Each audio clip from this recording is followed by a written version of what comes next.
Almost every fentanyl overdose death, these lawmakers say, can be traced back to China.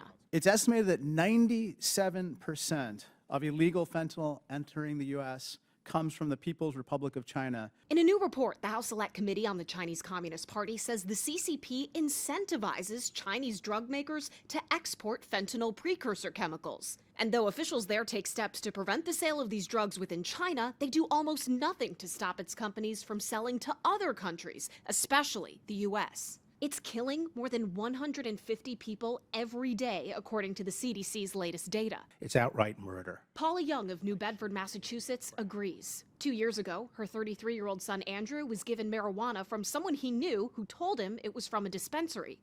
It wasn't, and it was laced with fentanyl, killing him. At what point are we all going to come together and understand that this is a crisis of a magnitude that America has never seen? The committee calls it drug warfare China uses to paint America as a country in moral and cultural decline. China denies the allegations. The committee's under no impression that this report is actually going to force China to change its alleged practices, but they say by essentially calling it out, the U.S. does have more leverage. Here's how former Attorney General Bill Barr put it. The Chinese have to be persuaded that we will use our leverage, our economic strength, the power of sanctions. Sanctions, scrutinizing imports, closing regulatory gaps, all things both sides of the aisle seem to agree on. Even the committee's leaders are not holding their breath Congress will act. How confident are you that in an election year something's actually going to happen?